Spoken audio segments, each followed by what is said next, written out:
Hello everyone and welcome to the FFA Cup match in Albion Park between Albion Park City and the mighty Five Dock. This is Craig Foster. I'm joining you on our live stream here for a very, very important reason. And that's because this is not just a 90-minute game of football. This is what's become known as the Freedom Game.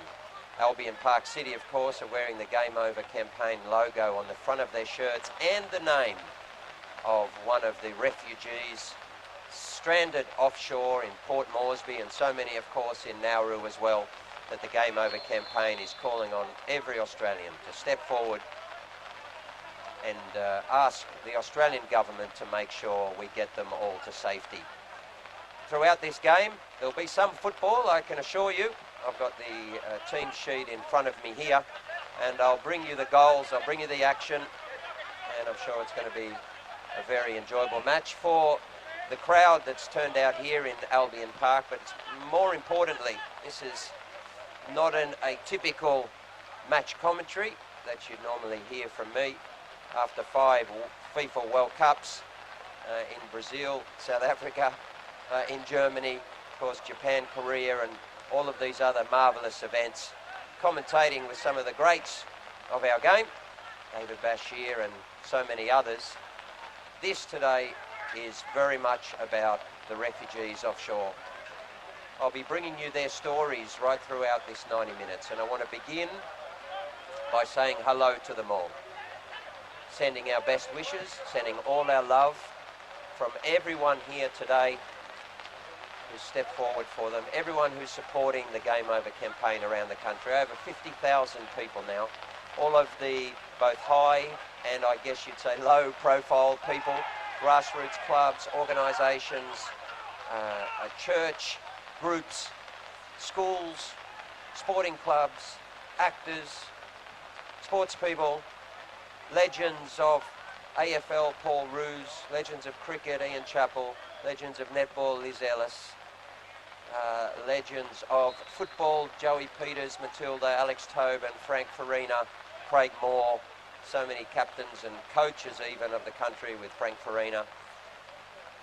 A huge amount of Australians step forward here to say after 7 years of suffering and pain, you know, and some really dark stories that you're going to have to hear today throughout this game, because it's all, you know, the story is horrible, what these people have been through over this 7-year period.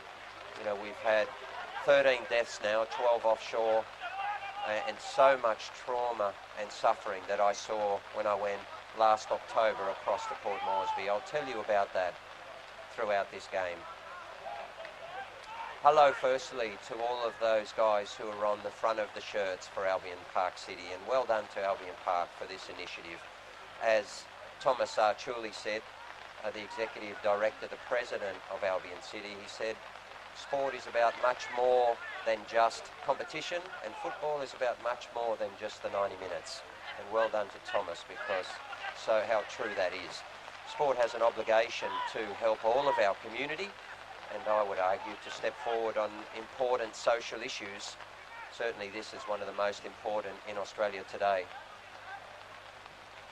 And there's a nice build-up from Albion Park City. A couple of early shots from Five Dock, and Albion Park just building their way into the game.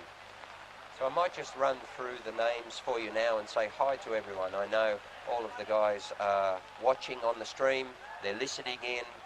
All of these friends of mine who I met last October and who I've become so close to in recent months. Hearing their story and trying to bring their stories to life and share those stories with all of Australia through the Gameover campaign.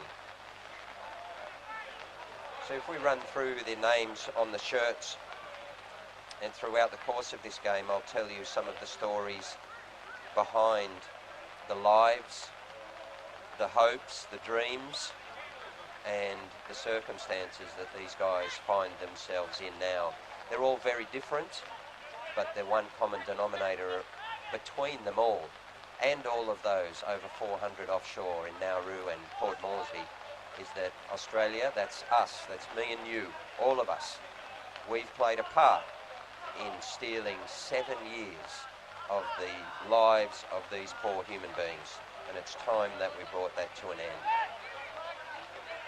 Number 10, of course, as we announced just a few days ago at the start of this week, is the skipper today. And of course, Albion Park City are playing for these guys by proxy. The point being this, is that playing sport is something that a great many, millions of Australians love and participate in regularly. And of course, it's a luxury. And all of us need to recognise that not everyone has the opportunity to do so. Playing sport and stepping out today and enjoying themselves, Albion Park City and the FFA Cup here, is a treasure that we take for granted. But it's an exercise of the freedom that we have in Australia.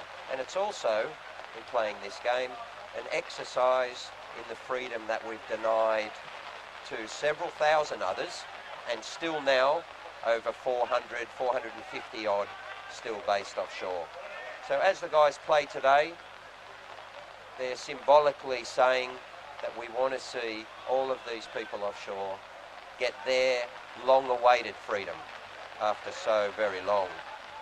Shamindan is the captain today by proxy, and he's playing in number 10. Why is that? Well, Shamindan is a Sri Lankan, is a Tamil who's based offshore and who has been one of the real leaders over the course of the last 7 years. Loved by everyone. He's someone who has helped so many people offshore. I came to know him back in October, and to hear the stories from so many other refugees about how much Shamindan has done for them. Hi to Shamindan, I know that he'll be watching. We're with you, buddy, and we're doing everything that we can here in Australia to raise our voice for the Gameover campaign. There's been a huge amount of support in recent months, and of course we know that in coming months, April, May, we expect that the last remaining 40 or so refugees will be shipped out to US as part of that deal. There was 1,250 people, of course, who were to be accepted by the US. Somewhere around 700 in total in the end will go to the US. There's around 30 or 40 left, and once that happens, and Australia needs to recognise that that's it, there's nothing on the table for the remaining 410 or so by that stage. There's nothing there, and we expect the Australian government to step up and accept the New Zealand offer that's been on the table for an incredible 5 years. New Zealand wanted to take 150 refugees per year 5 years ago. It would have been 750 people. Doesn't take a genius to work out that this would have all been behind us and behind these human beings by now had we accepted that. It hasn't been done for reasons that I'll elaborate on later, but by the next month or shortly after the US deal has expired, then we're asking all of Australia to step up and to assure everyone offshore that the Australian government will finally accept that New Zealand deal, and we can try and shift everyone offshore to get to safety finally. So hello to Shamindan. And I hope you're going well, buddy. I know that it's hard, and when I came and saw you there, I saw the circumstances in which you're living, and I saw so much back in October that I didn't know. I saw the environment that you guys are living in. I saw the little medical support that you have. I came to learn about the fact that you can't work, that you have no rights. We've seen in recent weeks as well, of course, assaults on refugees in Port Moresby, and that's part of just the broader collateral damage of this horrible travesty, this atrocity over the last 7 years that we've perpetrated on human beings, is that it's damaged the reputation of Papua New Guinea. It's certainly damaged the reputation of Australia, that's for sure, but it's put everyone who left Manus Island and who's stranded in Port Moresby now hoping for an opportunity to resettle and get on with their lives. It's left all of them in a situation which is unsafe, and just in the last 2 weeks we've seen 2 assaults on a couple of the compounds, the living, if you'd call it that, accommodation, the living arrangements that everyone is in over in Port Moresby there. It's awful to see. We've seen a security guard injured just in the last few days in a assault in the middle, an attack by locals in the middle of the night. Of course, that was reported just in the last few days in The Guardian. And prior to that, in the last 2 weeks, we've seen an attack on some of the guys in another centre where one of the refugees had their leg broken, I understand. Once again, thank you to The Guardian for bringing those incidents to the attention of the Australian public. Of course, there's so much for people to be worried about at the moment. You know, we get that. You know, we've got this horrible situation with the coronavirus and things shutting down left, right and centre. We've had awful bushfires, and it's been wonderful to see everyone step forward and raise so much money and show such compassion and care. But in the Gameover campaign, we're also saying that this is one of the really critical things that Australia needs to be aware of and that we need to change, we need to focus on, and we need to step up in the next couple of months and get all of these guys to safety. So hello to Shamindam. We also have a Samad. Samad is someone who we've been telling his story over recent months. Samad is a young Pakistani refugee who fled Pakistan as a young man. In fact, he was just 23 years old. Of course, he's going on around 30 now, 7 years later. Australia has stolen the best years, what he called the lovely years of his life, his mid to late 20s. Samad was a talented young cricketer back in Pakistan, and he dreamt of a cricket career. In fact, so much does he love cricket that Samad would, when he had the opportunity after a couple of years, he somehow, he told me, found a tennis ball. Someone outside the fence in Manus Island gave him a tennis ball, and he said to one of the guards or one of the security people, "Could I have some tape, please?" They were able to find some, and eventually he was able to tape the tennis ball, and to make it, as every Australian would remember and would recall from our childhoods, he taped the tennis ball to make it heavy so that he could bowl. Of course, there was nowhere at that time in the Manus Island detention centre for him to do so, not during the day anyway, with around 1,000 men there and very little space. So he had to wait until the middle of the night when no one knew that he was going out. He and a friend of his, he said, another Pakistani, I think, who also loved the game of cricket and used to watch the Australian cricket team play, you know, and loved all of our guys, knows them all well, knows of them, knows all of the great successes of the Australian cricket team that he was relaying to me. And they cleaned an area of approximate of a cricket pitch in the grass and the rocks and the mud with their hands during the day, surreptitiously, so no one knew. And they just cleaned this area so that they could, in the middle of the night, get up at 2 or 3 a.m. when no one knew, and there was just a single spotlight on the building in the detention centre. And would you believe they'd get up at that time of the night, and they would just bowl to each other. They didn't have a bat, they didn't have wickets, they didn't have any other equipment, and nor did they have a cricket ball, of course. They just had this taped up old tennis ball, and so much did they love the game that they would spend an hour in the middle of the night just bowling back and forth to each other. That was their respite, that was their haven, that was their salvation. And the importance of sport in Manus Island, and I'm quite sure Nauru as well, was a real theme of my trip over in October to Port Moresby to meet everyone who'd been recently, and for a 6-year period, who'd been stuck in inside Manus Island. It was a real theme throughout. So many of them used sport, and particularly football, as we'll talk about in a moment, used that as their respite, as their something to get their mind off the day-to-day, minute-to-minute suffering, something to try and keep both their physical health and, as Samad says, their mental health, to try and support that, to try and take them out of the wire. That time when he was bowling or when others were playing football is when they felt alive, is when it reminded them of what they would do back home in Iran or Syria or Sudan, like Sanusi and Mohammed and others, and hello to those guys.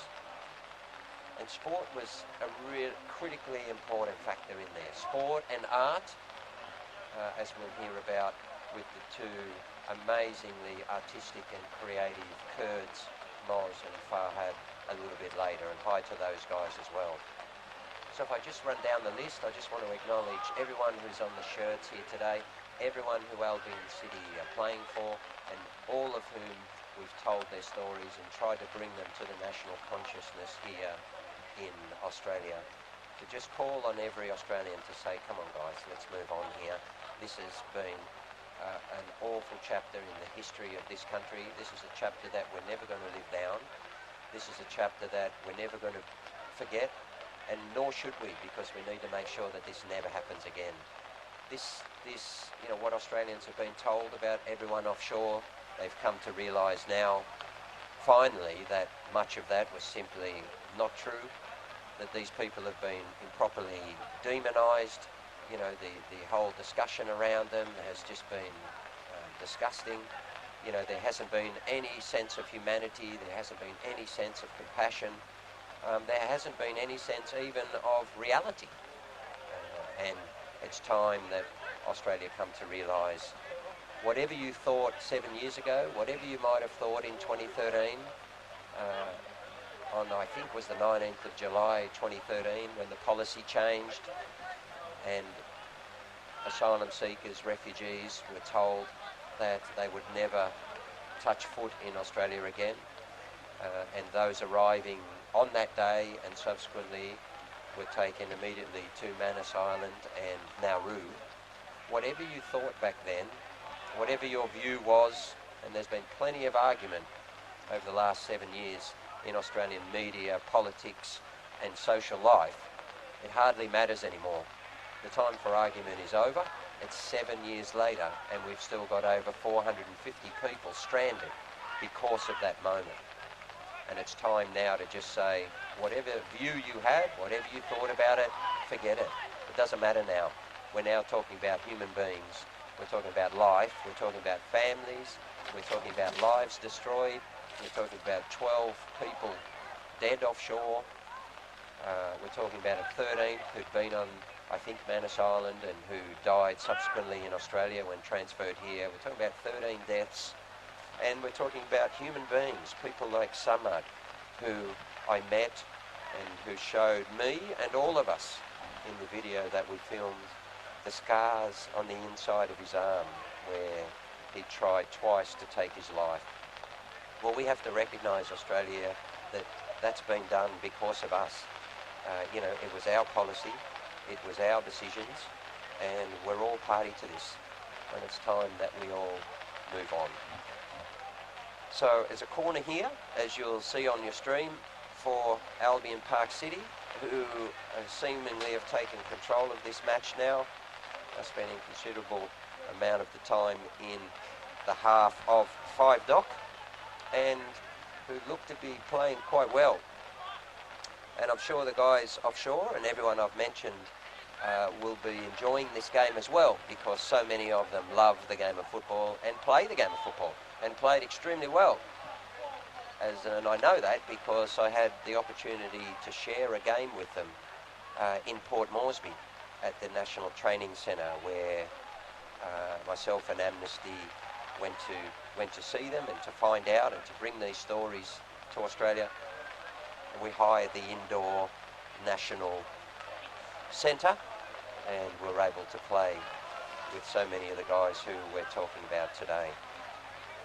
So hello to Samad, hello to Shamandan. I want to say hello to Puppy as well, going to tell his story.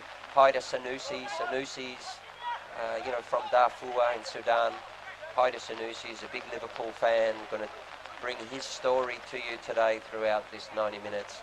Sanusi's been on the text and on the WhatsApp just in the last half hour or so. He's so excited about watching this game. I hope you're getting the stream, Sanusi. He wanted to know where that was and how he could access it. To Moz and Farhad, who of course suffered through the whole Manus Island experience and have, told me subsequently some of the stories that I didn't know and that I know Australia or most Australians aren't aware of. Hi to those guys. They're down in the Mantra in Melbourne right now, locked up 19 hours a day, and the suffering goes on. They had around 6 years of deprivation of freedom on Manus Island, and now that's ongoing in the Mantra in Melbourne. And I went down just a couple of weeks ago, went to see them for the first time there to give them my support and the support of everyone who's involved in the Gameover campaign. Over 50,000 people now, organisations and wonderful Australians saying, come on, for God's sake, let's do something here and let these people go. We've got also Nader. Hi to Nader. I hope you're watching, buddy. Nader's in his early 50s, has been there for the last 7 years, and I'll talk to you about him a little bit later. Of course, he's got a 7-year-old daughter, Nader does, and his son is in his late teens, about 20, I think. But when Nader fled because of religious persecution in Iran, his daughter was 2 months old. 2 months old. Now she, of course, is 7. That's right, and Nader hasn't seen her, just like everyone else, their own family members. But Nader, who is just a gentle, kind Iranian man, who used to work mining equipment, he said, and building roads in the side of mountains, he told me. He hasn't seen his daughter since just after she was born.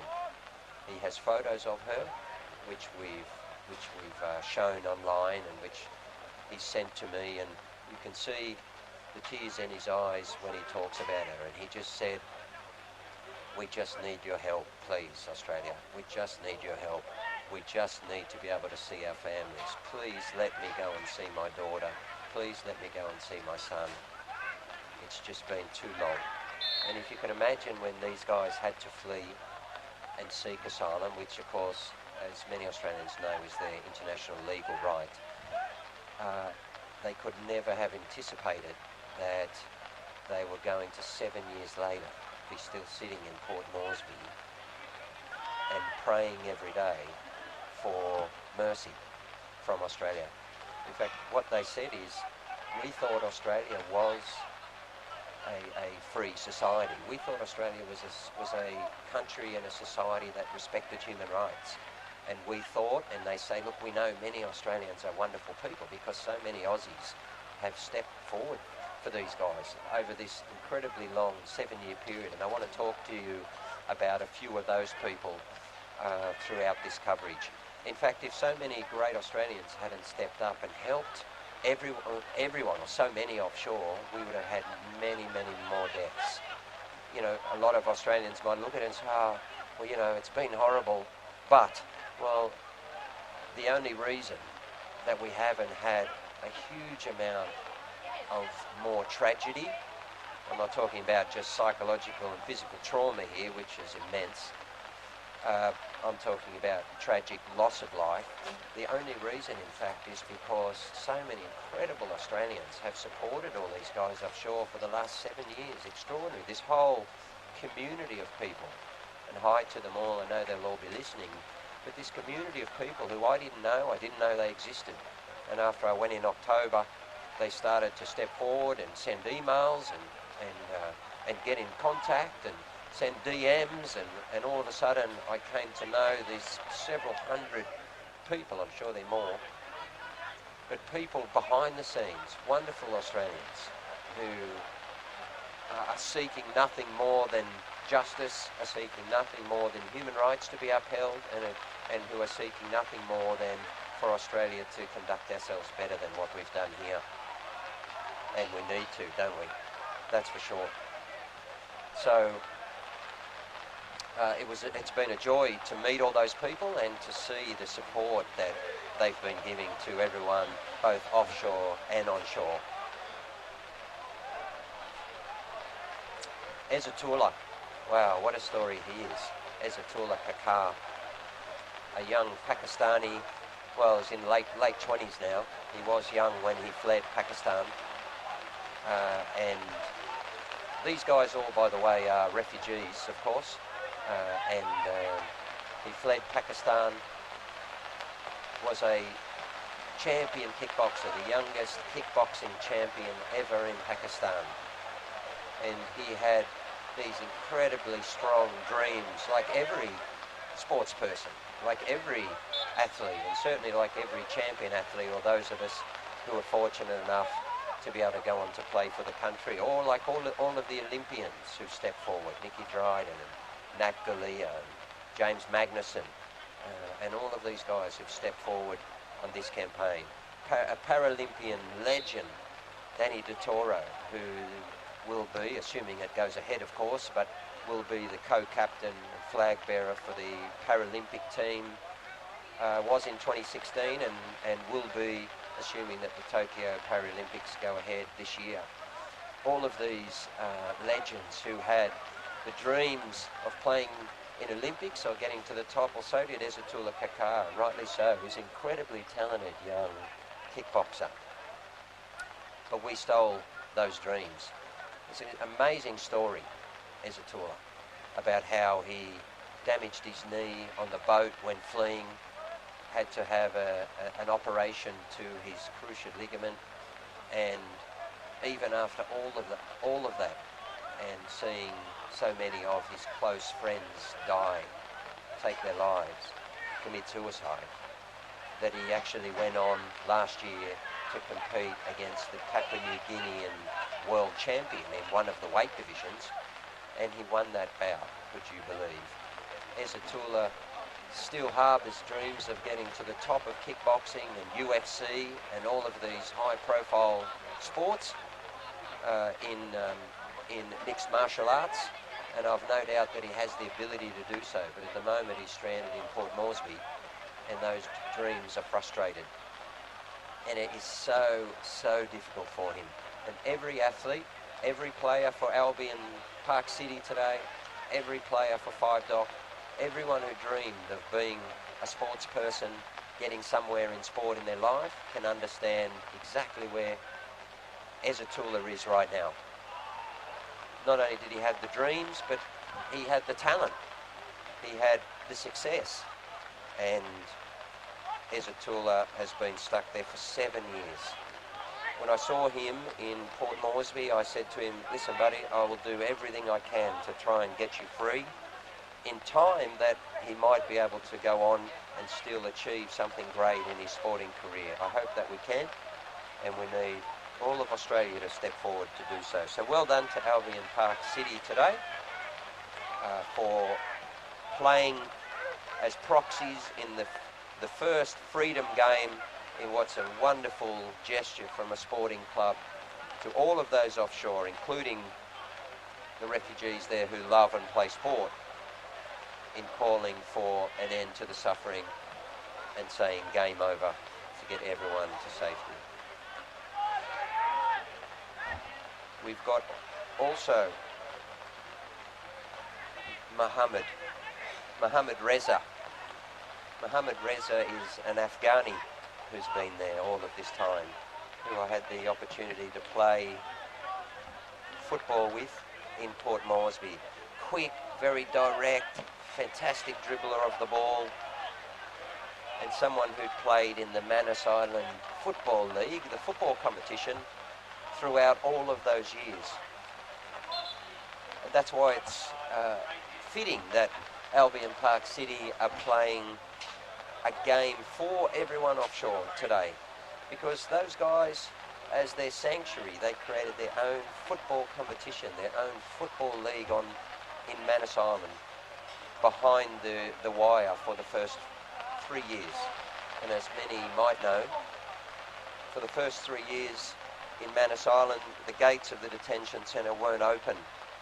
Australia said, you're stuck there 24 hours a day, and wouldn't let them out. In fact, it was the Papua New Guinean Supreme Court, when a legal challenge was made, who ruled that it was inhumane, I think unconstitutional, for the gates of a detention centre to be shut 24 hours a day and human beings kept caged. Well, there's a good chance there from Albion Park City, putting some pressure here on the 5 dock. I'm sure all of the guys will be enjoying some of this football. Playing well, Albion Park City actually, which is great, very, very good to see.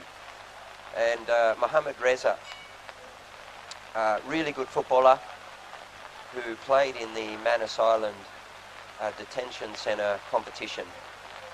I saw some vision of that competition when I was there in October, and I saw the great Behrouz Bouchani actually score a fabulous goal. And Behrouz has that vision on his mobile phone. He's so proud of it. So much do these guys love the game of football. And of course, for everyone in the football community listening, that makes perfect sense to us because, you know, all of these guys are from football countries. Afghanistan, they're from Syria, they're from Sudan, and of course, so many of them are from Iran. And then you've got the Kurds, like Behrouz, Moz, and Farhad. They know football, these guys. So many of them love the game. And in fact, when I met Puppy and a bunch of them, the first thing they wanted to talk about was the 1997 Socceroos game against Iran, which of course I had the misfortune to play in.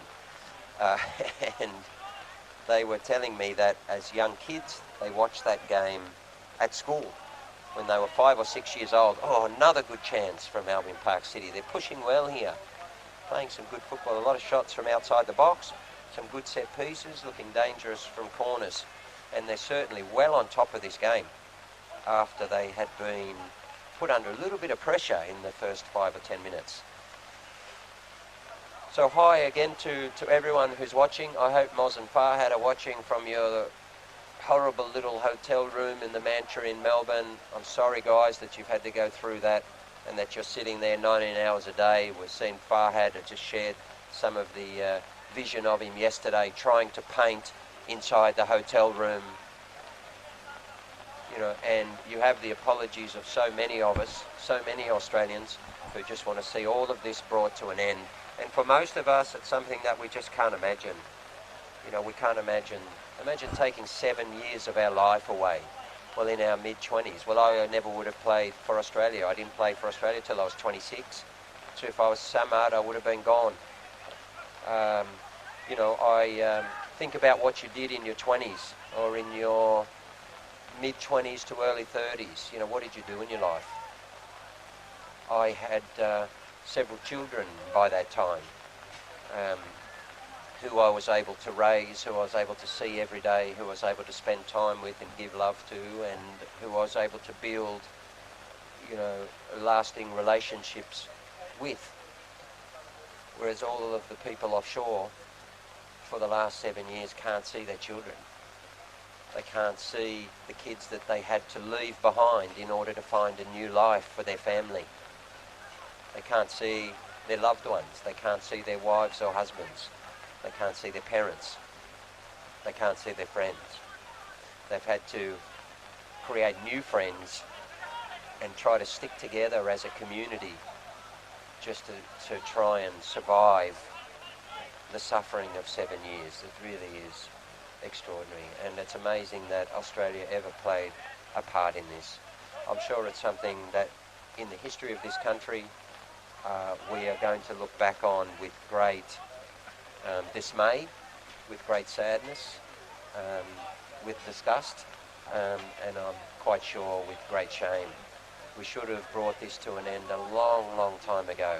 Nevertheless, we're asking all Australians to step up now and to say that Australia should accept all of the possible resettlement options that are on the table. The main one, of course, and perhaps the most important right now, following the US deal, which will expire shortly, is that of New Zealand. Jacinda Ardern has been very accommodating for the last 5 years, has offered to take 150 of the refugees offshore, That would have been a total of 750 by now, and we're calling on Jacinda to make sure that that offer stays open.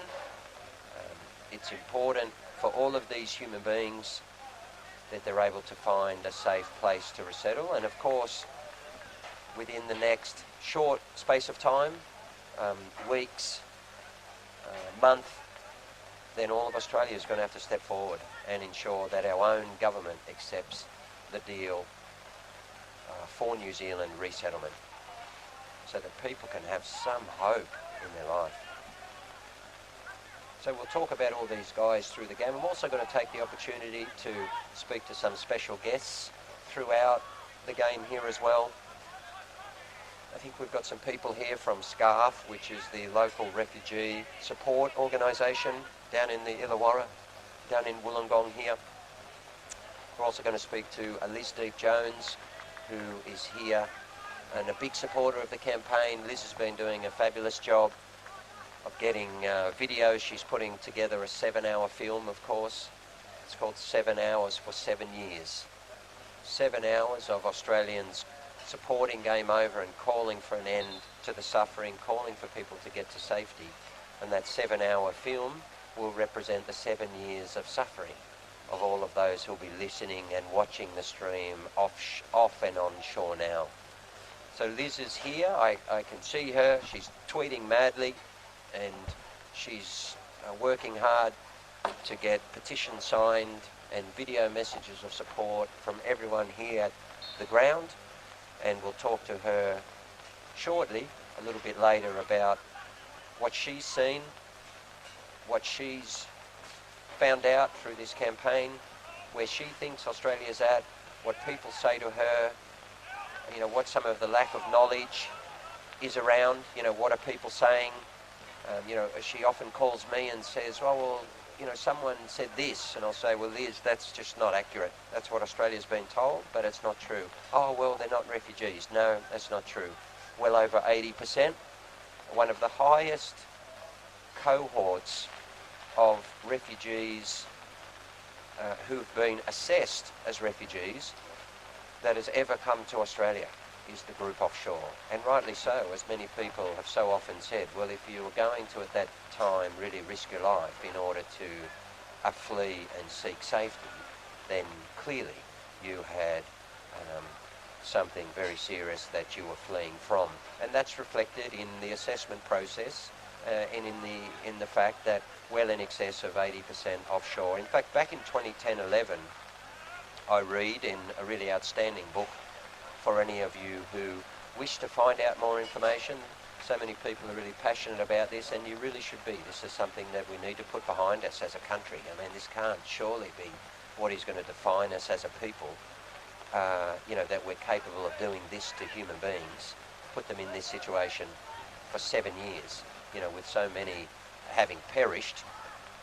If you want to find out more information, you want to get the facts, and you want to overcome some of the misinformation, there's a fabulous book which I happen to have right here with me. Oh, beautiful shot. Oh, lovely shot from outside the box with the left boot. There's been some good football here from Albion Park City, and well done to them. In fact, they've had some excellent creative play out here on the right wing, and really giving the left fullback and left winger of 5 Dock a real run around. It's number 23. Let me just see who that is. That's, of course, Jeremy Lawless. Well done, Jeremy. Jeremy's been playing fabulous football out here on the right-hand side and doing a really great job creatively. They spent a lot of time in the 5 Dock penalty area, a lot of shots from outside the box, and they got what I think is a just reward. So well done, Albion City, in the freedom game, playing for Gameover and everyone offshore to get them to safety. Well done to Jeremy, and I will shortly tell you who actually scored that goal when I am able to see the shirt number. We also have Najib. Najib is a 26-year-old Afghani who's offshore. I think he might be in Lodge 10, where a lot of the guys are. Lodge 10 is one of the kind of a semi, some type of accommodation anyway, where Australia is paying to house refugees after Manus Island was closed. Of course, Manus Island was eventually closed at the behest of the Papua New Guinean government, who basically decided that they didn't want to see this suffering on their sovereign territory anymore, and Papua New Guinea called for Manus Island to be closed. Now all of those guys from Manus Island who are still stranded offshore there are in Port Moresby, and they're in these kind of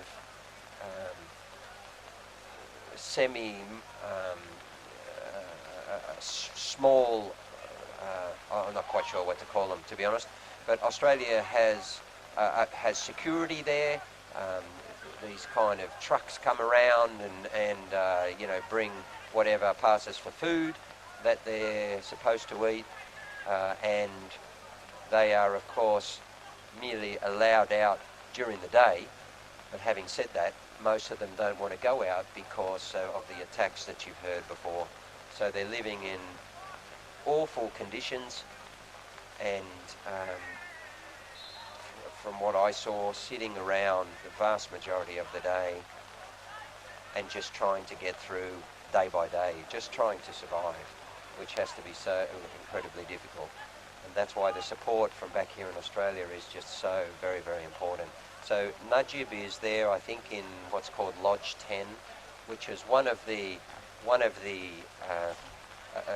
accommodation centres, particularly of the refugees who are waiting for resettlement in US. Of course, many of them were given the go-ahead to go to US as long as, for instance, with Sanusi, who's just a fantastic guy and a big football lover, I think up to 10, almost 11 months ago. So after 6 years of suffering inside the wire and seeing friends die and losing friendships, not seeing family, and suffering through all of that trauma, they're now just sitting, waiting, despite, I think with Sanusi, 5 years ago being assessed as a refugee. So for those who aren't sure about the terminology, an asylum seeker under international law is someone who is applying for protection of a particular country under the Refugee Convention, which Australia is a signatory to, is a party to. Asylum seeker is someone who's going through the process to be granted protection by a country, at which point, when that process or that assessment has a positive outcome, they then become what's known as a refugee. That is someone who is provided protection, is given a protection visa by the country to which they had applied. Of course, many of you will know the name of a very famous refugee now in Australia. His name was Hakeem Al-Arabi. And hi to Hakeem, I'm sure he's probably watching himself. Only spoke to him in the last couple of days. And Hakeem, of course, became a celebrated refugee because he'd come to Australia and had sought asylum. So Hakeem came to Australia and applied for protection of this country in exactly the same way that everyone offshore had done. In actual fact, there's no difference between them. And that's the reason why I went to Port Moresby. That's the reason why I decided to go and see people there, go and learn the stories and try and bring some light to this issue and try and do the small bit that I could with Amnesty, forming the Gameover campaign to shine a light on what's happening with everyone offshore. The reason being is because so many in Australia, all of us stepped forward to help Hakeem. And it became clear during that time that not only were the guys offshore such great people, they were actually helping on the campaign. They wanted to see Hakeem get to safety. Aziz, Aziz Abdul, who of course now is a UN fellow living in Geneva in Switzerland and studying international relations. And hi to Aziz. I met Aziz for the first time late last year when I went with Hakeem to speak at the UN for the Centre for Sport and that is a very good ball. Beautiful through pass from 5 Doc. Under a bit of pressure here, sitting at 1-0, of course, Albion Park City, but leaving dangerously. A beautiful through ball by 5 Doc, and it was a good save actually from the Albion Park City Gameover Freedom Game champions. It was a very good save from the goalkeeper there, who I think might be Blake Glover. I'll let you know a little bit later. And it was great to meet Aziz. Of course, for those of you who might have watched the Stop the Boats documentary from Simon Kurian, or Manus by the wonderful artist, documentary filmmaker Angus MacDonald, who has been very prominent in recent years, speaking out on the atrocity really that's been occurring offshore there in Australia's name, in my name, in your name. Angus has an award-winning documentary which is doing the rounds of the film festivals globally at the moment, called Manus. And that documentary is well worth watching. I encourage all of you listening to watch Angus's documentary, and Simon Kurian's is a little bit longer. Angus's is about, I think, 13 minutes. I just watched it again for about the umpteenth time just a couple of days ago with my wife Lara, and we had tears in our eyes. It's an incredible story, just 13 minutes long.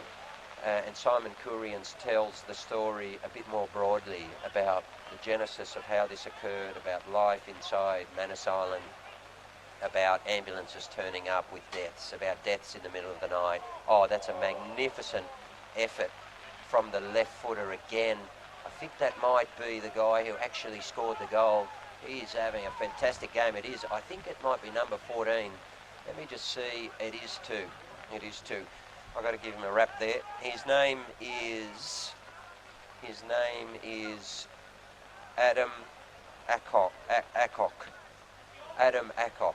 A beautiful strike from out wide on the left. He's actually playing very well, that boy. Drifting from left to right. And of course it was a good shot on his left foot from just inside the box from the left-hand side.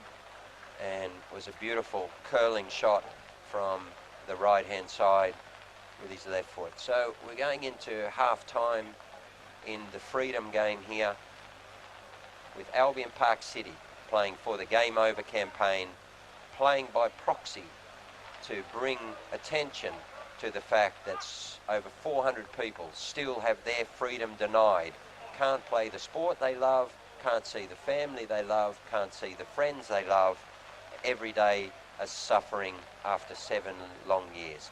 1-0 to the Super Albion Park City at half-time, and we'll be back shortly to bring you some more stories. We'll go to half-time with a big shout-out, hello, lots of love, and all the support we can possibly muster in Australia and around the world, Billie Jean King and others, to all of the refugees who are still suffering after 7 years and who are listening to us today. Guys, we're with you, we're doing our best, and we're going to bring this suffering to an end, you believe me. We'll be back shortly.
Hi everyone, we're heading into the second half here of the Freedom game with Albion Park City leading 1-0. Playing very well actually, but doing more than that. Win or lose, doesn't matter. What they're doing is bringing attention to one of the most important issues in Australia today. And even more important if you're one of the over 400 human beings still offshore after 7 years. You haven't seen your family, you haven't seen your kids, you haven't seen your loved ones, and you've suffered through the deaths of friends. You've watched trauma. You've had one of the worst experiences that anyone could ever contemplate, let alone living through. And what you're doing is you're relying on Australia to let you go. You're relying on Australian government to accept the deal to go to New Zealand, and you're relying on others. You've got no freedom, and you've got no ability or opportunity to decide what it is that you're going to do with your life, something that the rest of us take for granted. This is what Australia's done, this is where we're at, and we need to end it. We need to end the suffering of all of these people offshore, get them to safety. That's what the Gameover campaign is for. Go to gameover.org.au.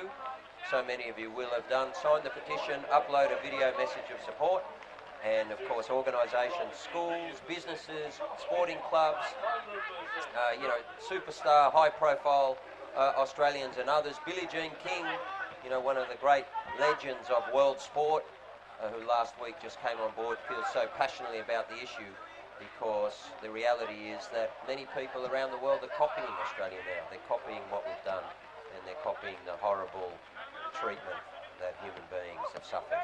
We've got to bring it to an end, Australia, and that's what the Freedom game is about. Well done to Albion Park City. They're not playing too crash hot at the start of this second half, but they did have a very good first half and are leading 1-0.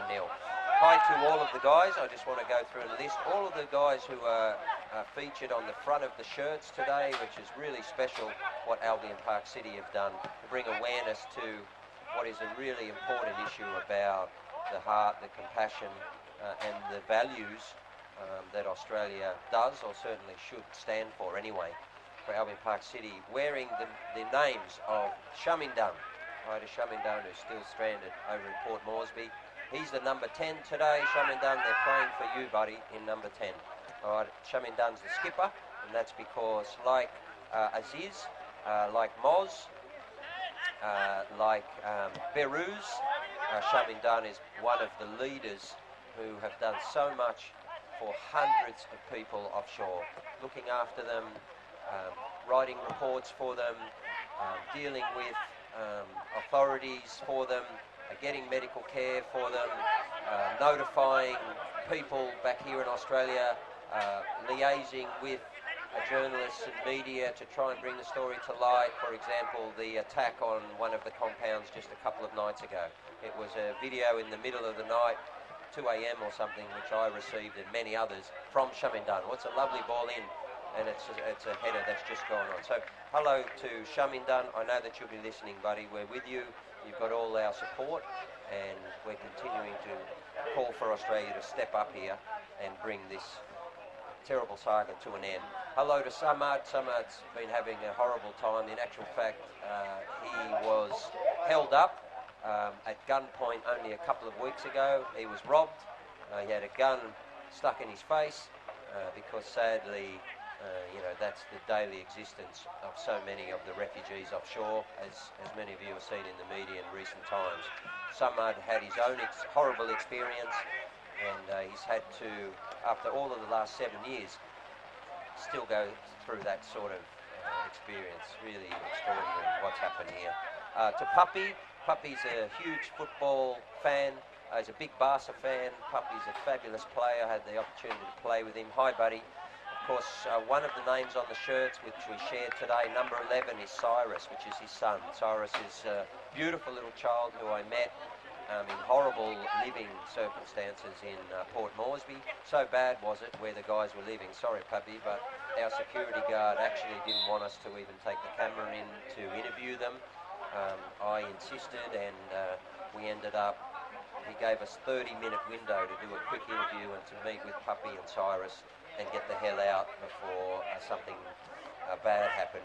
I met Cyrus. Cyrus is a disabled child, a beautiful child who needs a simple operation on his on a club foot, on his left foot, to be able to just walk. let alone to be able to fulfil his dream, which is to play football exactly like Albion Park City today. And that's the importance of this game. Albion Park City are demonstrating and exercising exactly the freedom, the right and the dream that so many other people have been denied by us, by you and me, Australia, sadly. So hi to Pappy and all our love to little Cyrus. We're trying to get some wonderful paediatricians in Australia who've stepped forward and offered their support. We're trying to get Cyrus the medical support he needs, but what they really need is a long-term durable solution, and that means Australia stepping up and accepting the New Zealand deal. That's going to happen in coming weeks because, as we talked about during the first half, the US deal has only got 30 or 40 people to go, and once that's expired, once those people have left Port Moresby or Nauru, or even some of those onshore in Australia, once they've gone as part of that deal to US, then there's nothing left for everyone except the New Zealand deal on the table. Let's put aside for the moment the Canadian, wonderful Australians in Canada who are working through the community sponsorship scheme. That's called Adds Up for Refugees. And all of these Australians have raised, I think, in excess of $1 million, done an extraordinary job. It's around, I think, 15,000 US dollars for the community sponsorship scheme that has to be raised per refugee. Over $1 million they've raised in order to just get people to safety and resettle them to Canada. That's how passionate they are. That's what great Australians they are. But they shouldn't have to. Right? They shouldn't have to pick up the slack of a country like us that has so much to be thankful for and yet has treated people in this way. What we want to see is the New Zealand deal accepted and people just get on with their lives, get across to New Zealand and be able to rebuild and ultimately see their families. That's also what this is all about. So hi to Puppy, all our love to little Cyrus. To Sanusi from Darfur. Sanusi's a big Liverpool fan. He would have seen the statement of Jurgen Klopp overnight. I know Sanusi's watching the stream. Hi, buddy. He's had a horrible time recently. You know, we shared some video about his eyesight. His eyes were basically, his retinas were burnt in the harsh sun on Manus Island because, you know, the conditions. Oh, it's a good save from 5 Doc here. And I'm not quite sure how Albion Park City have missed that right in front there. But there's a good chance they're doing very well. So to Sanusi, listen, buddy, we're sending you all our love. You know, I've been in touch with Sanusi a lot recently. You know, he's been really feeling down after 7 years. You know, one of his friends, Mohammed, another Sudanese, you know, has recently gone as part of the US deal, has gone across to the US. And, you know, and it's so random, of course, is one of the real tortures of this whole situation. Some go, some don't. There's no logic to it. There's no reason to it. It just seems to be pure fortune and fate. And Sanusi's still stuck there. 10 months after he was accepted to US, he's still waiting to actually go there. I think for most Australians it's difficult to understand what that must be like, 10 months. But don't forget, he spent 6.5 years on Manus Island prior to that. And they saw some of his friends die. To Moz and Farhad, I know you guys are watching down there in the Mantra in Melbourne. You know, these guys, two incredible artists, singers, painters, musician that Moz is. Because many people saw great man Jimmy Barnes sent a guitar down to Moz to try and just give him the opportunity to stay sane and practice his music. Recently, Moz has been denied even the opportunity to go and record a song to a wonderful Australian, a friend of his who passed away. Her name is Christine, and she was one of the beautiful Australians, so many of them, hundreds of them, who've helped all of these guys offshore and actually kept them alive. Well, Christine was friends of so many of them, including Moz, and supported them just incredibly. Is an amazing human, and she passed away sadly. Moz has written a beautiful song to her, and he wants to record that song with some well-known Australian artists, and of course we saw in the press last week, not surprisingly, he's been denied the opportunity to do that. Well, they've been denied their basic freedom, so none of that should come as a great surprise, but it's time to bring it all to an end. Hi to Moz. Farhad, of course, is just an amazing painter, artist and poet. He's another Kurd, of course, like the brilliant journalist Buruz Bashani, who was a real leader throughout this last 6-7 years, and who now is residing in New Zealand. Well, Farhad's in the Mantra as well, and they both need a durable, long-term solution after spending 6 years on Manus, and now they're locked up 19 hours a year. It can't be right, Australia. Come on. For heaven's sake, let's do something about it, all of us. And when the time is right, when we need you to step up and call on Scott Morrison to make the necessary change here, then that's what's going to happen in coming weeks. So hi to Farhad as well. To Nader in his 50s, hasn't seen his young daughter since she was 2 months old. She's 7 now. Nader's listening. He's over in Lodge 10 over in Port Moresby. He's waiting for a resettlement across to the US, and he too has been waiting for a long time. He recently had his mobile phone stolen, and you know, these guys so often are suffering attacks and theft and all sorts of stuff. And so some kind-hearted Australians reached out and sent some mobile phones over to Puppy and to Nader and others, and thanks to those guys. So hi to Nader. To Ezatullah Kakar, the kickboxer who still dreams of doing something, and I really pray that he's able to get on with his career, and we need to get this kid resettled. And like every athlete and all the Olympians who've stepped up on this campaign, he can go to the top of the world. Ezatullah, I know you'll be watching and listening, buddy. We're with you, and as I told you back in October, we're going to do our best, and we are. We've got over 50,000 people who've stepped up here on the campaign, and we continue to build, buddy. Don't worry, we're making some noise, and we're going to make we're going to get Australia across the line to accept this New Zealand deal. To Mohammed Reza, a good footballer, loves football, is an Afghani. Hi, Mohammed. You know, just loves the game, dreams only about playing, wanted to be a footballer, and Albion Park City are playing for you today, buddy. Najib, 26-year-old, is another footballing Afghani. Hi to you, and of course to little Cyrus, who needs a really simple operation to be able to walk. He can't walk, and even despite the fact that he's nearly 2 years old, he still can't walk, and his dream, of course, and that of his dad, is for him to play football. So hi to everyone. Once again, Albion Park City in the Freedom game doing a brilliant job, parked in 5 Docks half here, still sitting at 1-0 to the good. And hi to all of you guys who are watching. We're with you. You have all of our support. And any Australian or people around the world who are watching, please go to gameover.org.au. Sign that petition for these guys. They're fabulous people. They're innocent human beings. All they did was seek asylum. They're refugees, i.e. that means they've been proven to be refugees. So any Australian who thought to the contrary, you're just simply wrong. That's what you're being told. It's incorrect. These people had every right to do so. They have every right to their own freedom and to be able to play a game of football like this somewhere, and we hope New Zealand. All right, we're going to have a couple of guests here in the second half as well. People who have supported the campaign and been on board right from the start and just done a fabulous job. Many of you will know, of course, the legendary broadcaster and former SBS colleague of mine, and a tremendous human being. Her name is Liz Deep-Jones. She joins me now. Liz.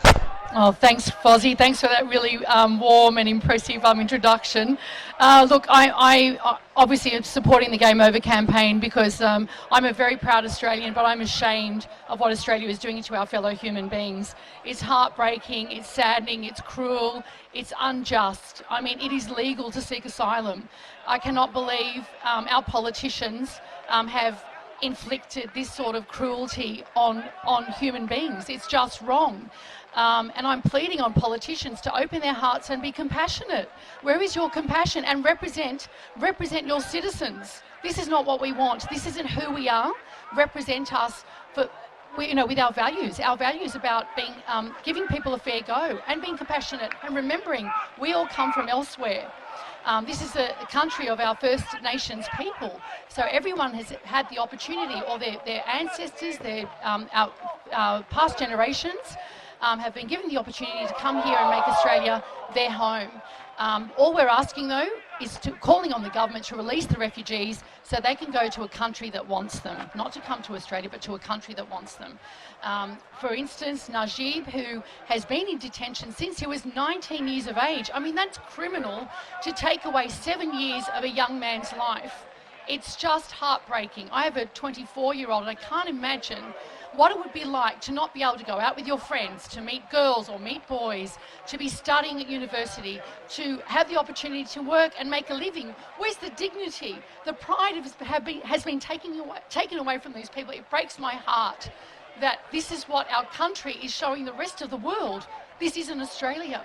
It's not us.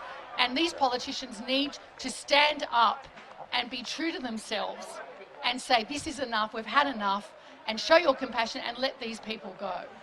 Yeah, well said, Liz. The thing about it is we use the word inhumane quite often, but what that word, and in this space, around Nauru and Port Moresby now and the offshore detention, you see it a lot, right? But what does it mean? It actually means not treated like a human, and that's actually what's happened, right? The truth is that people in Australia will treat animals better than these people, these human beings, have been treated.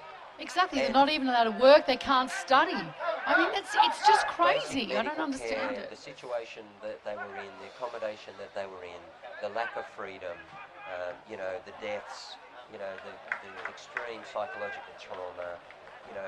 Take for instance Moz, who is such a lovely human being who's stuck in the mantra in Melbourne now for months, and of course I think Farhad's been there for 7 months. Yeah. Moz was such a lovely human being that we're sitting here under a small grandstand at this ground, and so the building that was inside Manus Island, people would regularly, in the middle of the night, sometimes during the day, go up on top of the building. They climb on top of the building to jump and commit suicide. And it was Moz, who's such a lovely human being, that they would ask him to go and try and talk these people down.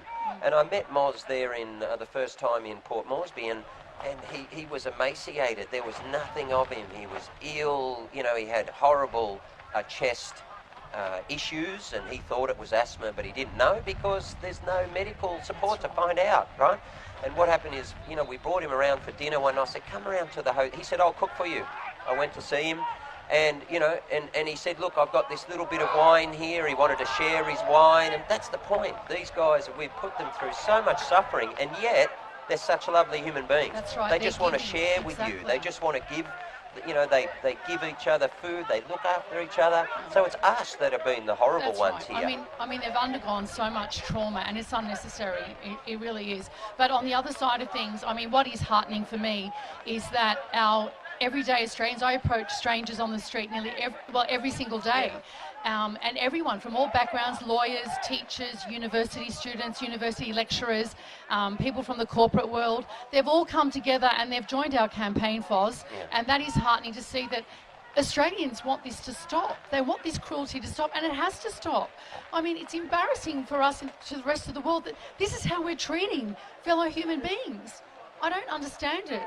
I mean, I don't understand. How would the politicians feel if it was someone from their family that was put into this situation? It wouldn't happen, and this is the point, right? Is that one standard for other people and then another for ourselves, and that's exactly how people shouldn't live. That's how human beings shouldn't live. The whole point of it is that we're a global community, we're a global family, and surely there's a basic threshold, a basic standard of treatment of other human beings, of any of us, that we have to ascribe to.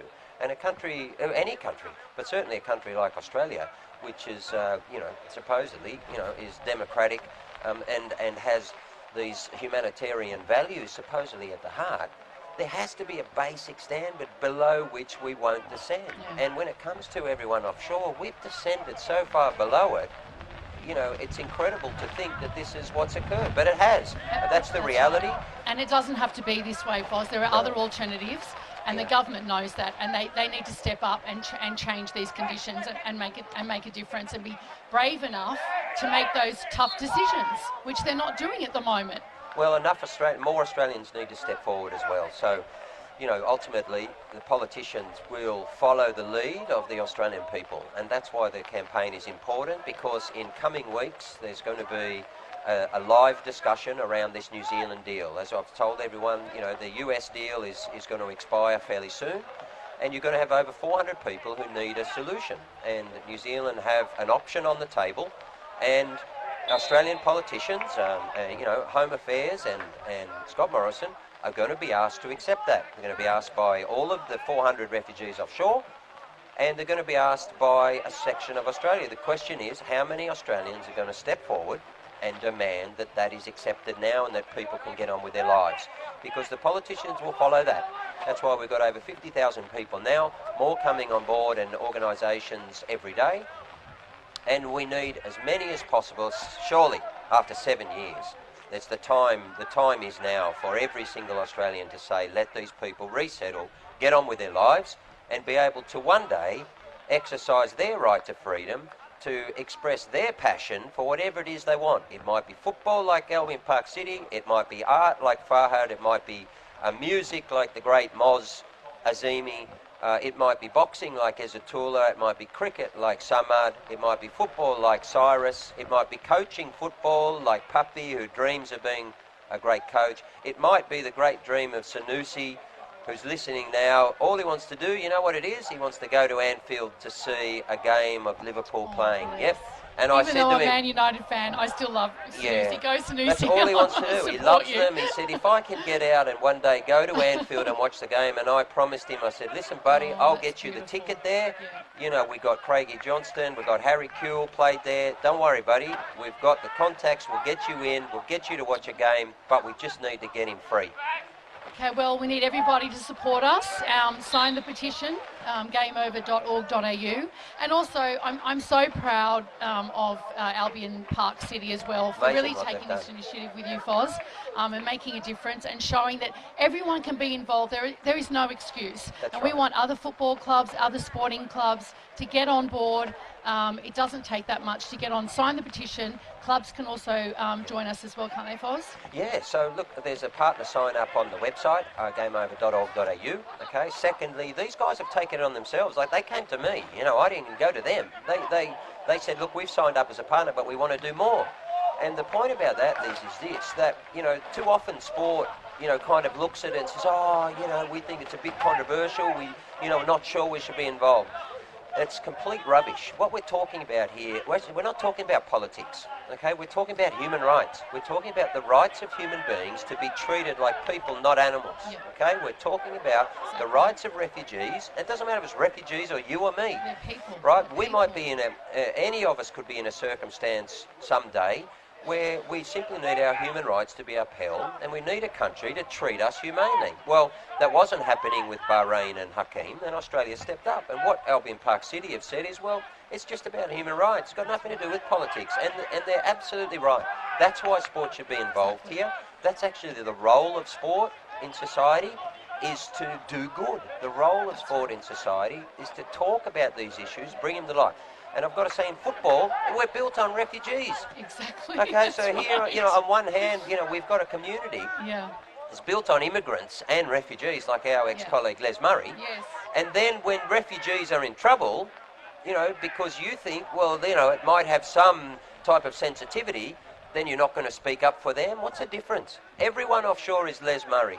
Yeah, Everyone offshore is Hakeem Al-Arabi. Every single one of them, right? Yeah. And they sought asylum exactly as Les did. 1957, Les Murray, Laszlo Erge, came with his family from across the Austro-Hungarian border. They actually paid a people smuggler, and they got to Australia. Actually, was down here in Illawarra where he first settled, right? That's why it's great that we're here, because he was here as I think he might have been 10 or it might have been 12. And he came at that young age with his family. They sought asylum. That's what they did, right? Yeah. And we worked with him for 15 years. He's an icon in Australian society. Everyone offshore, everyone sitting in the mantra, Moz and Farhad, Ezzatullah, they're all Les Murray, okay? And so of course Albion Park City should be stepping up for them. Of course everyone here should be supporting the campaign because it's about humans. Exactly, that's right. I mean, look, we've got Steve Healy, UK comedian, Yeah. who just arrived off the plane on Thursday night, and he has made the effort to come down here today because he believes in the Game Over campaign. He believes in human rights and making a difference, and everyone can make a difference. Each one of us can make a difference. So I urge everyone to sign the petition, get your clubs on board. You know, there is no excuse. There is no excuse not There's to be no involved. excuse. So That's maybe a we should good. call Steve That's in. well said, right? There's no excuse. Okay, this is what I keep saying is, look, 7 years ago, okay, you might have taken a view. All right. 6 years ago, Yeah. okay, then all right. 5 years ago, all right, maybe. Oh well, 4, I'm not too sure. We're talking 7 years here. Okay, there is no excuse for any Australian not to step up now and say, irrespective of what your view is on government, on policy, on any other aspect, it doesn't matter anymore. What No, it matters doesn't. is we've got 400 plus human beings with no future who are dying either quickly or we've got 12 die, with the rest are dying slowly, right? We've transferred the responsibility onto them, onto another country. They're our responsibility, and there is no excuse. We all need to put this And behind what us now. worries me is that they're languishing. I mean, they're in limbo. So they still have no inclination, have been given no idea about their future and what's going to happen. And it may be more than 7 years, and that's a worry. I mean, they're in indefinite detention. No, So totally. it doesn't mean that this is going to end now. Well, it was So July this is why we 2013. need everyone's support. And Yeah. Steve, we should put Yeah, put let's Steve in. Healy's He's gonna engrossed come in in. the game. Yeah, He's watching, yeah, he's yeah, so yeah. engrossed No, well, in he's a watching big this football Albion fan, and they're Park doing City. well He's here. their new football fan. Yeah. He's an Everton fan, though. Yeah, He's an okay, Everton all right. fan. The Blues. Thanks, Yeah, so Fozz. these guys, July this year, they're going to be heading into their 8th year. Hey, welcome, Steve. Thank Steve you very much Healy. for being here. Yeah, well, a superstar comedian who's actually in town for one of the comedy festivals, Yep. which, of course, like everything else, has only in the last couple of days been cancelled. It So you're going to has, have plenty of time to enjoy the sights and sounds in Oz. Welcome. You were one of the early supporters of the campaign. I I was, yeah. really loved what you did. Tell us about why. Well, Liz actually explained what it was, and for me, I was so surprised because whenever I think of Australia, my wife's Australian, right? So Yes. whenever I think, and I've been to Australia so many times, and Australia for me is one of the friendliest places in the world, and one of the most welcoming places in the world. And whenever I've come to Oz, I've always just felt so welcome and so loving. And whenever you meet Australians, they're like. They just welcome it. So then to hear about what's been going on and to hear about like this situation and what the Australian government is doing, it doesn't feel like the government is representing the people of Australia, because the people of Australia seem to me to be very different from that, to be a welcoming people, right? So then when Liz was explaining that to me, it was just it took me a while to kind of get my head around it when she was explaining like the 7 years. It's like Incredible. oh my God! So I think what's happening is great. It's great. It's also wonderful that that football is getting involved. Yes. And that you've got obviously like this is what people want, right? People should have the freedom to be able to come and play a game of football. Yeah, and to express your view as Yeah. well. You know, sport is about more than just kicking this ball and Yeah. playing well, as Albion Park City are doing, I must say. They are. It's a good game. I Yeah, was it is a good I game. was getting involved. I'm a big football fan. Yeah. But sport, like you're saying, it's not just about playing football. It's not. But it's also about community. It's about doing the right thing. That's right. Isn't it? And it's about sport is like everyone uses sport for. What a save. There is. Oh, it's a that's good goal, yeah. That's 2-0.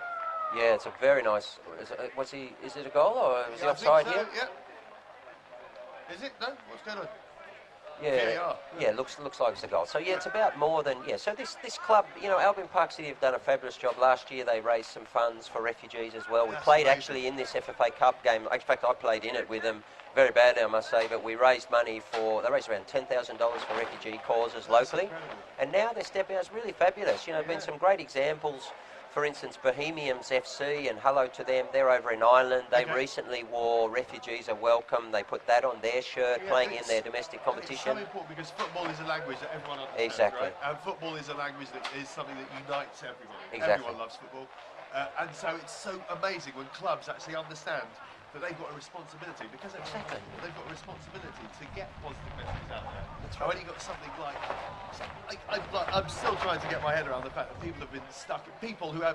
shouldn't who have every right to be in a country, because every refugee has a right to be a refugee, right? They've To be got a safe. right to be safe, Yeah. and so it's an incredible situation, and so it's lovely to see a football team stepping up and saying, hey, we're going to take our responsibility Yeah, it really seriously. is, really is. So And it's of course, great. you've got high-profile examples. Recently Mo Salah, and Yes. hi to Mo. Mo Salah, of course, one of the world's great players, Yeah, who recently joined UNHCR as a ambassador for refugees. In particular, I think of education and a new education program within the refugee camps around the world. And Mo is the ambassador for that, as he's doing a good job in bringing awareness. So well done to him. It's important when high-profile players step forward for difficult social issues and bring awareness. It is, but it's important on every level. So even you don't need to be a high-profile footballer, do you? It can be a smaller team, it can be a smaller game. It's still, the idea is that you're bringing people together, you're creating awareness even amongst your own fan base, and that's just how it has to be. And it's something that can be done through the arts, something that can be done through comedy or through theatre, and something that should be done through sport. So it's actually a privilege to be watching these and to see the names. It's like, it's actually quite emotional. How wonderful is that? It's like wow, these guys are really stepping up and doing something. Yeah, they're really leading here, and they're I think setting a standard for human rights in sport as well, because these guys, Albion Park City, are saying, well, there's basic benchmark of what we believe Australians should be about, of the way that we should treat each other. And when we say each other, I mean everyone around the world. Doesn't matter if you come. It doesn't matter how you're coming here, right? Exactly. It doesn't matter if you're coming here or going anywhere else. There's a basic standard of treatment that we ascribe to. We will not drop below, and we will raise our voices when our own country drops below that basic standard. And that's exactly what it should be. And I think I overheard you before talking about that. It's not about politics, is it? No. It's about what's right and what's wrong, and it's about human rights, and that's exactly what it is. So, yes. So people who maybe are thinking, maybe I don't want to get involved, because people think that everything is politics and things are maybe a little bit sensitive. So, I mean, if anyone's listening, I would encourage people who maybe are thinking like that to just step away for a second and think. It's not about politics, it's about there are things that are right and there are things that are wrong, and everybody's got human rights. That's right. And the situation, if people just read up a little bit more about it, they'll realise how incredibly awful this situation is. 7 years. It's 7 years. I mean, I can't comprehend what it's that must be difficult like. to conceptualise. So if you just think about that for a second, it's very easy to realise that there's a right and a wrong to this. So it's not a grey area at all. That's it's very black true. and white. So very few things in life are black and white, but this is one of them. So I'm fully behind it, and I encourage everyone to get behind, and to get behind these lads as well, because it's a great thing that they're doing, right? Yeah, really great. Let's all support them, and hopefully they'll go all the way. Yeah, well, that's right. I mean, they look at those that are going to come through this, which is really wonderful, because that would give them another opportunity, of course, to do a Freedom Game number 2. And I mean, how wonderful would that be? Yeah, exactly. That would really be magnificent. But anyway, let's not talk too early, because although he's fallen over there, but Five Dock are coming back, reasonably strongly. But they've done well so far, and they've really done well. They've stepped up here. There's not too many examples. There's some really great sporting clubs around the world who are strong on social justice. Yes. For instance, FC St. Pauli, who we've been in touch with recently across in Germany, are one who are really well known, strong stances on social justice. And Bohemians I talked about, with the refugees and so on. Well, I'm an Everton fan, and Everton in the community are quite a big kind of thing back in England, and they do lots of things for homeless people, for refugees, for people in the community as well. So it's wonderful to see teams actually taking their social responsibility seriously, right? That's what they should be doing. Yeah, totally. And it doesn't have to be. Often it's because they might have a refugee in the team, or they might have some. But this is a little bit different because this is about what Australia as a country has been doing. And the thing about this, Steve, is that many people say now, they say, look, you can't say. There's a wonderful journalist actually from ABC in Australia, Sophie McNeil. She's an absolute gunner. She's a courageous journalist. She's a very strong character. I just love her, and she's she's got a new book coming out. Is about so many of the human rights atrocities around the world, including Yemen and others, where she spent time as a foreign correspondent. And what she says is you can't say you didn't know. And this is the point about this, okay? Yeah. There's not a single Australian who can say that you did not know that there's been people interned offshore, denied their... Look at this guy on the right-hand side. This is... Wow. There's just magnificent play again. He has just been doing amazing work on the right-hand touchline there. And that's Jeremy Lawless, of course, who had a fantastic first half as well. Yeah, brilliant game. But you can't say you didn't know, okay? So you're going to have to take, every Australian's going to have to take a view on it. Yeah, are you comfortable with the fact that there's 400 plus people offshore still, and many onshore who lived through the tragedy of Manus Island and Nauru, and who are here for medical treatment and who are locked up 19 hours a day? So are you comfortable with the fact that human beings have been deprived of their freedom merely for seeking asylum for 7 years? Are you comfortable with that as an Australian? Exactly, because these things are being done in your name as an Australian. Yeah, in mine. Because it's the Australian government that's supposed to be representing the Australian people. That's us.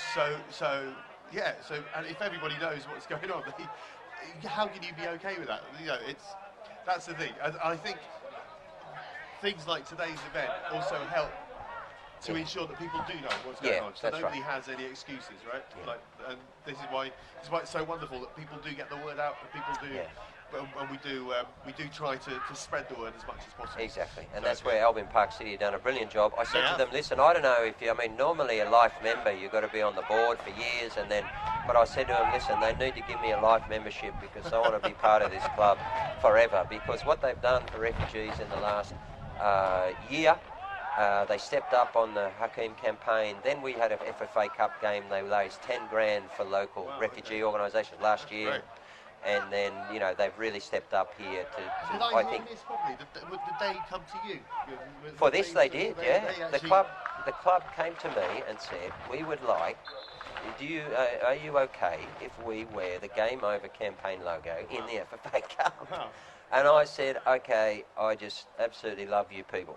Right? Yeah, that's great. It was fantastic. That's amazing. Yeah, because this is what it's about. Yeah. These guys, you know, and this is a hugely multicultural club. Yeah. Okay, what they're saying is we're all second generation immigrants. Whatever. Yeah, right? Everyone in the club, all of this team here, said we're all second generation, and the vast majority of us, and we feel strongly about the issue, and we're prepared to put our name to it and just to raise our voice to say let this go. And the thing about the whole issue, and we're talking about Australians can't say they didn't know. What we keep saying is this: look, whatever your view was 7 years ago, you can have that. You know, whatever it was 4 years ago, okay, we're not arguing with you on it.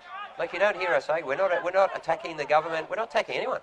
What we're saying is you might have taken a view there that you now might recognise is wrong, or you might have changed your view, or you might still hold it. We really don't care. The point is, whatever your view was, you cannot possibly think that it's okay 7 years later to still have 400 plus people sitting offshore with no freedom. Yeah, exactly. It's not possible. It's nuts. It's nuts.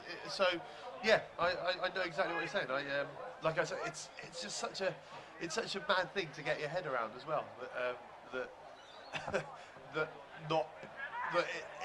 the government can still have this thing happening. Here goes Jeremy Lawless. My word, he deserves a goal. That's a horrible shot from Jeremy, but it was a fantastic run. What a run. He's just been an absolute superstar. He's brilliant. He has done so brilliantly. Yeah, he's on fire. So another shout out to all the guys who are listening. I know that I'm getting messages from them and WhatsApp right throughout this coverage. You know, I think it's giving them, to the extent that it possibly can, you know, it's giving them a little boost anyway, and we don't want to overplay that. We're talking about guys who are innocent, who have been recognised as refugees, and who are entering their 8th year of sitting offshore or sitting in hotels on shore. Very little can make you feel good about the day that you're experiencing. And I might just tell you a couple of stories about when I was in Port Moresby. I met a doctor from Iran, and he was a doctor of pathology, and so, you know, clearly a good. Oh, he deserved one, didn't he? He deserved one. It took a big deflection, that, Jeremy. I'm not sure if the referee's going to give that one to him, but well, it went in anyway. It's his. He did deserve a goal. Yeah, well he's just been too good. Jeremy Law's been too good in this game. You know, and this doctor of pathology. So clearly, firstly, he's a good human. Secondly, incredibly bright, smart, capable. Just the sort of person that can make sort of person that you want in your country. Well, yeah. And anyway, he came up to me. I was there with the Amnesty guys, and we were talking to Shamindan in one of these accommodation situations, whatever they call them, and which is a horrible circumstance in itself. And he came up, and Amnesty had warned me to be really careful what to say, because you know so many of the people offshore are in such really dire psychological circumstances. We're talking about really horrible psychological trauma here. Their friends have committed suicide. Many of them have tried themselves, and so you're talking about people who are extremely vulnerable, right? And the type of people in situations that I don't understand. I'm not trained in it, and so.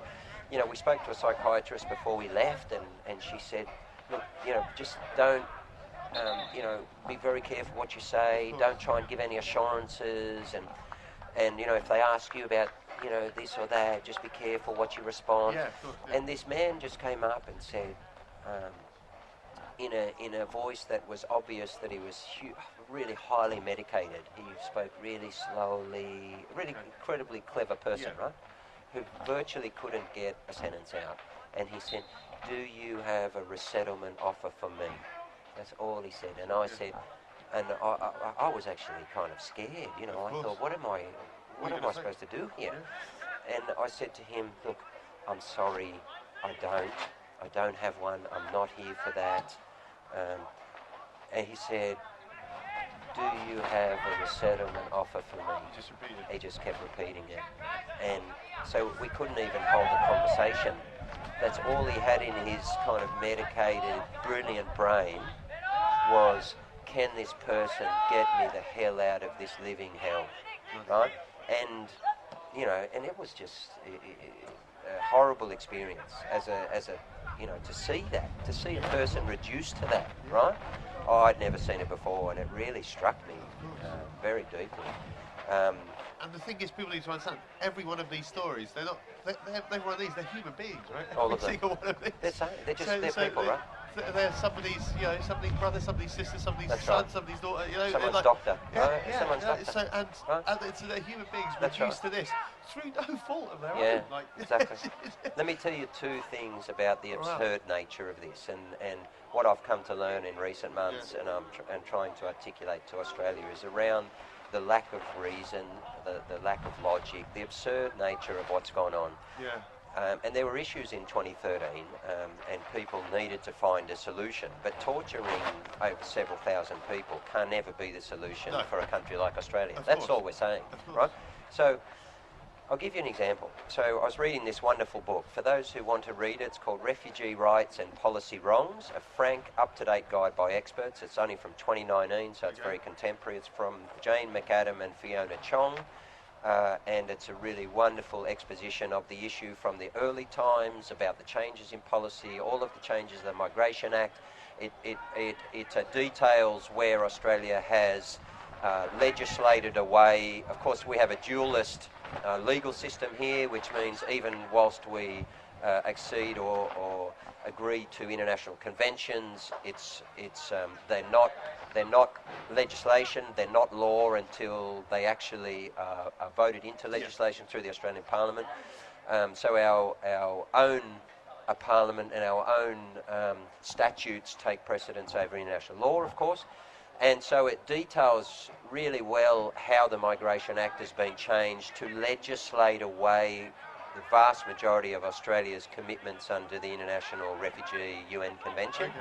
Yeah, because from time to time that's kind of caused a problem, because it meant we had to treat people well and give them rights, and so essentially they've all been legislated. Oh, it's a nice save there, it's a nice save.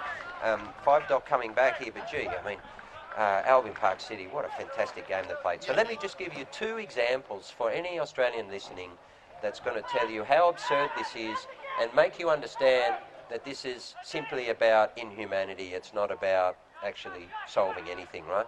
Number one, it's saying in this book, when Kevin Rudd back in 2013, I think it was 19th of July, changed the policy and said no person coming through whatever means is ever going to come to Australia, and they're going to go on to Manus and Nauru. There were 1,000 people already interned offshore at that time. Wow. Okay, so on 19th of July 2013, he said, okay, these people have to then go to these islands. They're never coming here, okay?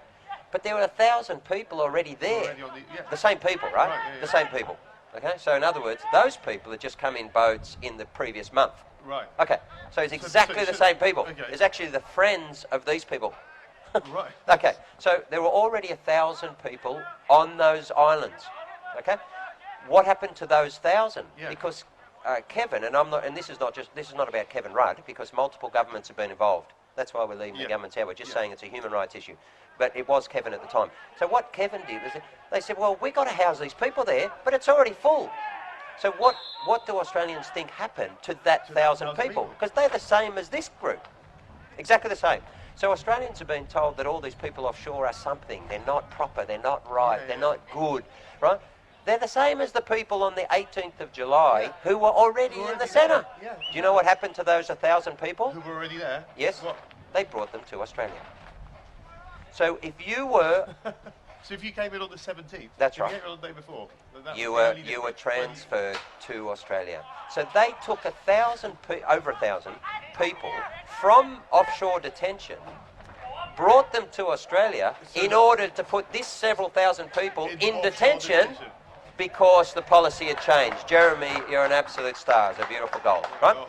Now, if that doesn't encapsulate perfectly the complete nonsensical nature of what has gone on, it's just extraordinary. So in other words, people go, oh, that group there, you know, they're not good. No, they're exactly the same as the group on the 18th of July. So a 24-hour difference cost these people 7 years. Okay? So for any Australian who still thinks, oh, I'm not sure about all these people offshore, well, the other 1,000 are living next door. They're living next door, they're working with you, they're sitting in the cafe where you are right now, their kids are going to your school, and they're here. Right? Do you hear about them? You don't hear anything, because there's no reason to hear anything. They're people. So 24 hours killed these people. It killed these people's lives, 24 hours, and that's one of the things that was most difficult for them to understand. I'll give you another example. I spoke to Ganem Alshon, and we just got a couple of minutes now, and that's a good win from Albion Park City. But just wrap up with this. The random nature of it's important for Australians to understand. Ganem is a well-known refugee. He was actually a policeman in Iraq, and he ended up on, I think, Nauru. And he came to Christmas Island. There was 88 people on his boat, he said. 88 people on a boat, yeah? And they put them into some short-form accommodation. And people said to them, oh, you're either going to go to Australia or they're going to send you to these islands. And he said, well, on what basis? How do they choose? They said, well, it's just random. There's no basis. So 24 hours later, in the middle of the night, guards came in and got 18 of the 88. 18, and put them on a plane and sent them to Nauru. 18. How did they choose the 18? Just random? Random. Wow. So he said, I was one of the 18. The other 70 the next day got on, I think it was on a Navy ship, and went to Australia. So he said, it was just pure... It's almost... It doesn't make any sense, does it? So there's no sense to it. We understand that, you know, something needed to be done, but this is not right, and this shouldn't have been it, and the way they've been treated is wrong. So I've told those two stories because for any Australian who thinks, oh, I'm not sure about these people, that gives you an example. That 1,000 are here, this several thousand have suffered, some of them going on to 8 years. Okay, so let's let them free. We call game over. Exactly. Every Australian step forward, and let's make sure that we do it. Well done to Albion Park City today. They've won this game. They've had a fabulous performance, and I'm most delighted to say that we're going to have Freedom Game number 2. Yay. How great is that? Jeremy Lawless, I absolutely love you. So does everyone offshore. we're going to have an opportunity to do this again. Brilliant. I hope you'll join us, Steve. Liz will join us. We'll get many other guests here, and we're going to continue along with Amnesty to say, game over Australia. Let's get everyone offshore to safety. Let them go to New Zealand. For the Australian government, it's time to bring this suffering to an end. Australia, let's stand up. It's going to happen shortly. We're going to ask you to raise your voice. Sign the petitions, gameover.org.au. Go there, get on board.